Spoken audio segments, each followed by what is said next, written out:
Well, I date the history of transhumanism back to an essay by Julian Huxley, where he penned the term transhumanism. His idea was a little bit more expansive than our contemporary idea of transhumanism. Back in the 1950s, he was arguing that humanity should transcend itself, should consciously commit to transcending itself, both biologically as well as socially. Transhumanism is an emergent philosophy analyzing or favoring the use of science and technology, especially neurotechnology, biotechnology, and nanotechnology, to overcome human limitations and improve the human condition.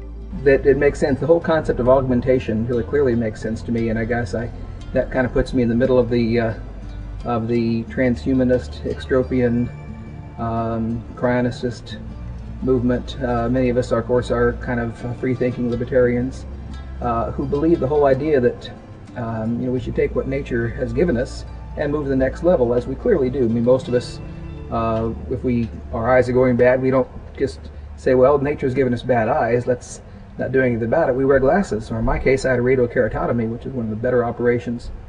You were talking about, different ideas or crux points where you change your paradigm. Actually, I think getting my eyes fixed with at the time, very cutting-edge operation, 10 or 15 years ago, a radiokeratotomy, was a crux point for me, because I'd always had bad eyes, and all of a sudden, a single operation, literally, and it took about 8 seconds, in my eye, I woke up the next day with perfect vision, actually better than perfect vision. In 1966, FM 2030 began to identify as transhuman, a shorthand for transitory human, people who were adopting technologies, lifestyles, and worldviews that were transitional to posthumanity. The only problem with transhumanism that I have is when they start talking about uploading your mind into a computer. I think that they usually oversimplify the problem of personal identity. They are not only too optimistic in thinking that the mind is just a pattern or some kind of information processing machine that can be just, you can extract the software and the code and the data and upload it to a different media or to a different, kind of machine and still be yourself. I think that doesn't work. For two reasons. First, because of the identity problem.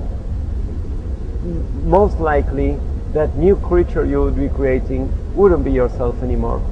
You wouldn't have that sense of continuity. And second, I think they don't understand what the human mind is. I think that it's a much more complex process. It's not only information processing. It has to do with some kind of experience that it is coded in our brain, but not in the same way as computer codify information. A technological singularity, also referred to as just the singularity, is a predicted future event when technological progress and societal change accelerate due to the advent of superhuman intelligence, changing our environment beyond the ability of pre-singularity humans to comprehend or reliably predict. Change is certainly accelerating. I mean, if I look at the big historical picture, there's no question that things are changing faster. A world that's going to be totally wired, a world with deep sensors everywhere because they'll cost virtually nothing, a world that's capturing all of your experience and streaming it to these indexable storage devices that allow you to call up those past experiences in ways your biological memory can't do. Those are clearly coming. We can see the trend lines. Those aren't futures that are very disputable. What's disputable is how do we get the path we take down to that highly transparent society. Singularity seems to be the best option for handling that, or I'd be doing something else. I looked over all the possible ways that I could stop the dying. Artificial intelligence was the best, went into that. Like start with the goals, look over your options, evaluate the options, pick the best one, don't try to rationalize it afterward. That's another one of the major rationality skills. Maybe even the major rationality skill. Intelligence, to be useful, must be used for something other than defeating itself. The development of superhuman artificial intelligence could occur within the next 50 years.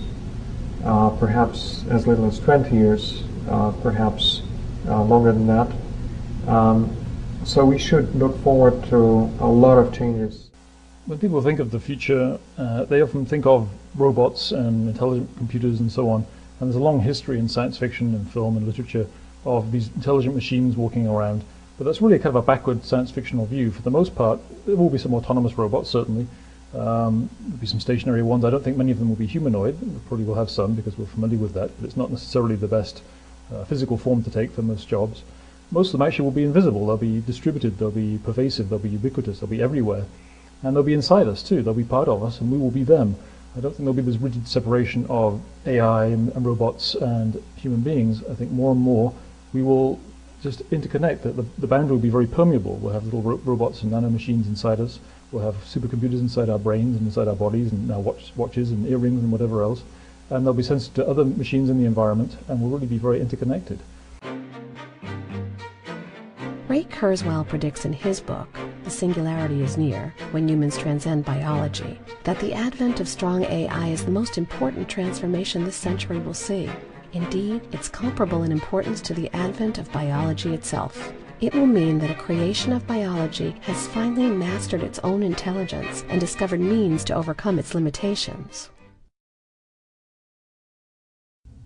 Yeah, I'm personally a big supporter, and I'm very excited about that. What we're talking about here is the singularity, when machine intelligence becomes self-aware. And wow, I mean, what an amazing time to live in. Yeah, there are some scary thoughts along that line, but I think we'll adapt. We can incorporate that technology into ourselves. Educational institutions will disappear once we incorporate that within ourselves. I know some people worry about coming back and having to re-educate themselves. I suspect before the end of the century, you'll be able to go into something like a 7-Eleven and pick up the latest half a dozen PhDs for $2, and you'll install it. Now that doesn't mean we're going to be walking around like a bunch of tin can robots. We can look and feel just as like we do now. Immortality is the concept of existing for a potentially infinite or indeterminate length of time. Technological immortality is the name given to the prospect for much longer lifespans made possible by scientific advances in a variety of fields: nanotechnology, emergency room procedures, genetics, human physiology, engineering, regenerative medicine, and microbiology. No, I do use the word immortality, and I do use the word immortal, but I use it in a different sense, not to mean invulnerability. Obviously, we can't be invulnerable, and not to mean living forever, because that's not even meaningful, really. But simply to mean indefinite life extension, or in other words, the elimination of so-called natural death. Oh, certainly. I mean, when you think of immortality, you think of God or the angels or something like that. It has a very mythical sense to it. So when you talk about, well, let's try to achieve immortality for humans, it can lead to erroneous interpretations. But in a certain sense, even the immortalists are playing the same sort of metaphorical, symbolic game. That is, most people who think cryonics is cool don't sign up. Right? When it comes to taking a concrete action relevant for their lives, it's kind of like it's a disconnect, right? I had fun talking about this; it was exciting, but but life insurance forms, what? That's a whole disconnect. And in a certain sense, fighting for immortality in general is in a certain sense, it's kind of silly because nobody's fighting against it when it comes down to living one more day. What you're fighting for is this image of an attitude people should have about the long future, and that's just fighting in this image world of stories to tell and symbols.